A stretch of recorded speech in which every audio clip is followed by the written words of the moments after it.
Ես հայտ եմ ներկայացնում քաղաքականությունն օգտագործելու մարդկանց միավորման ու երկրի առաջընթացի համար, հանուն իրական խաղաղության։ Սա հայտ է ոչ թե հին կանոններով շարժվելու, այլ այդ կանոնները փոխելու մասին։ 2025 հոկտեմբերի 9-ին Հայաստանի մարդու իրավունքների նախկին պաշտպան Արման Թաթոյանը հայտարարեց քաղաքականություն մտնելու մասին։ Վարչապետի թեկնածուի առաջադրելու իմ գլխավոր նպատակը իրական խաղաղություն հաստատելն է։ Այսօր նա միասնության թևերի վարչապետի թեկնածուն է։ Արման Թաթոյանը սակայն նոր կուսակցությամբ չմտավ քարոզարշավ։ Նա օգտվեց քաղաքական կուսակցությունների անվանափոխման պրակտիկայից։ Միասնության թևերը ՕԵԿ-ական նախկին падգամավոր Հովհաննես Մարգարյանի կուսակցությունն էր, նախկին արժանապատիվ ուղին։ Ընդ որում կուսակցությունն անվանափոխվել է ապրիլի 13-ին։ Թաթոյանն էլ ոչ գործադիր մարմնի, ոչ էլ մասնակիցների ցանկում չկա։ Ինչպես սկսվեց Թաթոյանի քաղաքական ուղին, ինչպես նա իրավունքների պաշտպանության ոլորտից բարձրացավ քաղաքական դաշտ։ Ովքեր կողմ են, ուրեմն դեմն են ջնջելու, ովքեր դեմ են, կողմն են ջնջելու։ Քանի որ հանրապետական խմբակցությունը ասել է, որ կողմ ենք, ուրեմն դեմն եք ջնջելու։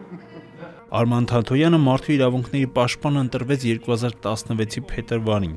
Նրան առաջադրել էր Հանրապետական կուսակցությունը։ Հենց այս գործոնն էլ հետագայում տարբեր առիթներով քաղաքացիական պայմանագիրը շահարկում էր Թաթոյանին մեղադրելով ՀՀԿ-ի պրոքսի լինելու մեջ։ Թաթոյանի օգտին կողմ էր քվեարկել նաև արմատական ընդդիմությունը, այդ թվում ինքը Հայ ազգային կոնգրես խմբակցության падգամավոր Նիկոլ Փաշինյանը։ Փաշինյանը 2016-ի փետրվարի 22-ին վերհիշեց նախկին բոլոր պաշտպաններին, ասաց, որ նրանք դիտարկվել են իշխանությունների դրածոններ, բայց ապացուցել են հակառակը, ընդդիմանալով իշխանություններին։ Այդպես էլ Թաթոյանը տարիներ անց ընդդիմացավ հենց նրա իշխանությանը։ Նախնական որոշում ունեի եւ այսօր վերջնական որոշեցի, որ կողմ պիտի քվեարկեմ նրա թեկնածությանը։ Արման Թաթոյանը դպրոցական տարիներին ապրել է Ուկրաինայում։ Նրա խոսքով հենց այդ տարիներին ազգային հիմքով բախումները ձևավորել են սեփական իրավունքները պաշտպանելու կամքը։ Վերադառնալով Հայաստան գերազանցությամբ ավարտել է Երևանի պետական համալսարանի իրավագիտության ֆակուլտետը, ուսանել է նաև ԱՄՆ Փենսիլվանիայի համալսարանի իրավունքի դպրոցում մագիստրոսական ծրագրով եւ Wharton Business դպրոցում։ Մասնագիտական ուղին սկսելով հասարակական կազմակերպությունից Թաթոյանն աշխատել է ՄԻՊ աշխատակազմում, Վիճռաբեկ դատարանում եւ Միավորված ազգերի կազմակերպության զարգացման ծրագրում։ 2013-ից 2016 թվականներին զբաղեցրել է արդարադատության փոխնախարարի պաշտոնը, լինելով նաեւ մարդու իրավունքների եվրոպական դատարանում Հայաստանի ներկայացուցիչը։ 2016-ին մարդու իրավունքների պաշտպան ընտրվելուց ընդամենը ամիսներ անց հուլիսին տեղի ունեցավ ՊՊԾ գնդի գրավումը Երևանում եւ դրան հաջորդած Սարի թաղի իրադարձությունները, որոնք դարձան Թաթոյանի առաջին մեծ մարտահրավերը։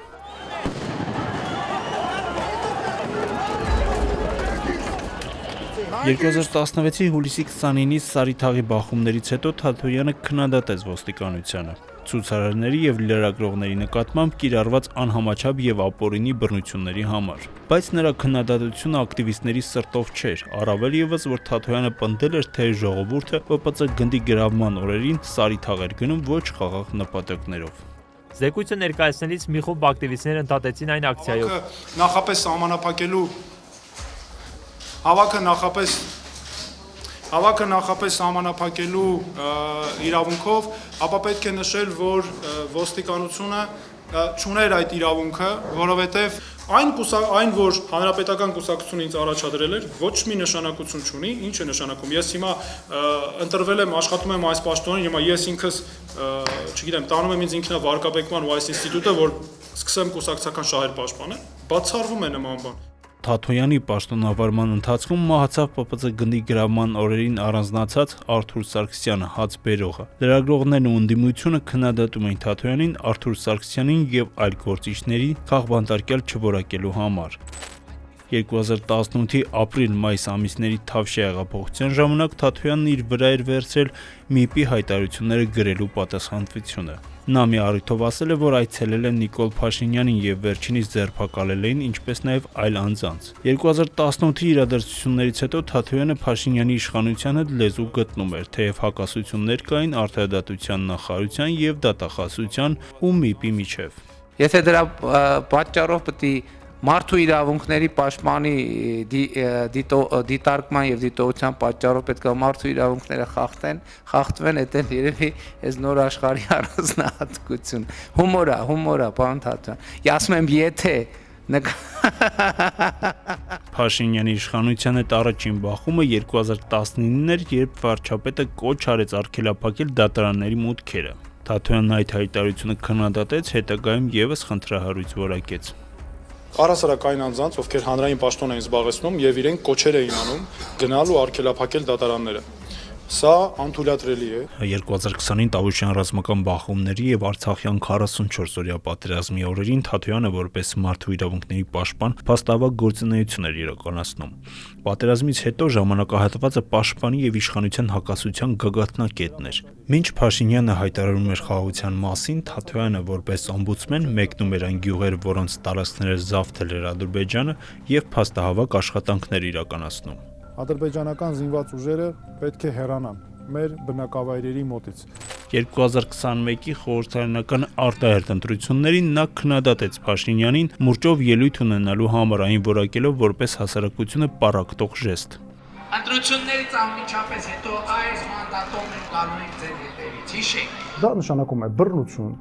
դա մարմնավորում է հակադրություն, վախ է սերմանում հասարակությունում։ Դա կարգ ու կանոնի հետ ոչ մի առնչություն չունի։ Օմբուդսմենի պաշտոնում Թաթյանին հաջողվեց բարձր մակարդակի հասցնել հանրային վստահությունը այս ինստիտուտի նկատմամբ։ Կովկասյան բարոմետրի տվյալների համաձայն 2021-ին պաշտպանի լիովին վստահում էր հարցվածների 60%-ը, ընդհանուր առմամբ բացասական վերաբերմունք ուներ հարցվածների միայն 6%-ը։ Համեմատության համար 2011-ին պաշտպան Արմեն Հարությունյանին լիովին վստահում էր հարցվածների 11%-ը, չէր վստահում 13-ը։ 2013-ին Կարեն Անդրեասյանն ուներ լիովին վստահության 9%, անվստահության 15%, իսկ 2024-ին պաշտպան Անահիտ Մանասյանին լիովին վստահում էր հարցվածների 12%-ը, բոլորովին չէր վստահում 32%-ը։ Արման Թաթյանը մինչև 2025-ին պաշտոնապես քաղաքական հայտ ներկայացնելը ստացել է քաղաքականություն մտնելու եւ վարչապետի թեկնածու դառնալու առաջարկներ, սակայն իր խոսքով մերժել է դրանք։ Վերջինը 2024-ին էր, երբ նա միացավ Տավուշը հանուն հայրենիքի շարժման ղեկավար Բագրատ Սրբազանի քայլերթին։ Տարբեր շրջանակներ որպես վարչապետի թեկնածու հենց ձեր անունն են արծարծում։ Կստանձնեք այդ պաշտոնը, Ես հիմա չեմ եկել այդ հարցը այստեղ քննարկելու, ես եկել 2022-ին օմբուդսմենի պաշտոնավարման ավարտից հետո Թաթյանը ստեղծեց հատուկ հիմնադրամ, շարունակեց իր իրավապաշտպան եւ փաստահավաք գործունեությունը։ Այդ ընթացքում նրա թիմը ակտիվ փաստահավաք աշխատանքներ էր իրականացում եւ միջազգային ատյաններում բողոքներ ու գանգատներ էր ներկայացնում Ադրբեջանի կողմից կատարված հանցագործությունների եւ մարդու իրավունքների խախտումների վերաբերյալ։ Ժամանակի ընթացքում նա եկավ այն համոզման, որ միայն իրավապաշտպան աշխատանքն այլևս արդյունք չի տալիս։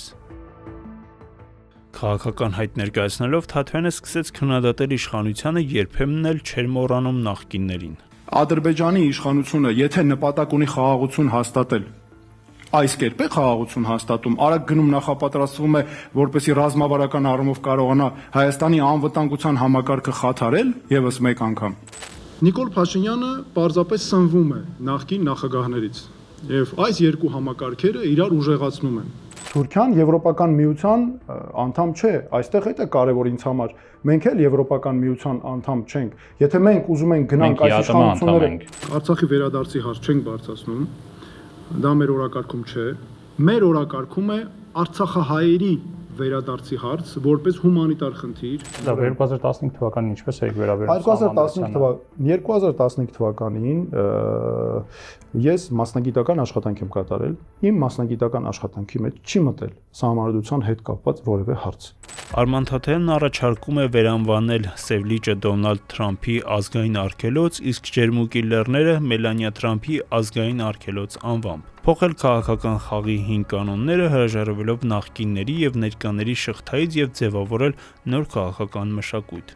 Ըստ նրա, այն պետք է հիմնվի արժեքների, համերաշխության եւ պետական շահի վրա։ Խոստանում է փոխել նաեւ տնտեսական մոդելը սպառողականից դեպի արդյունաբերական եւ արտահանելի տնտեսություն, ինչպես նաեւ անձնիշխանության փոխարեն ընտրվելու դեպքում կառուցել ինստիտուցիոնալ արդար պետություն եւ ուժեղ անվտանգային համակարգ։ Այսօր Արման Թաթյանը փորձում է իրավապաշտպանական հեղինակությունը վերածել քաղաքական կապիտալի։ Արդյոք դա նրան կհաջողվի, ցույց կտան 2026-ի խորհրդարանական ընտրության արդյունքները։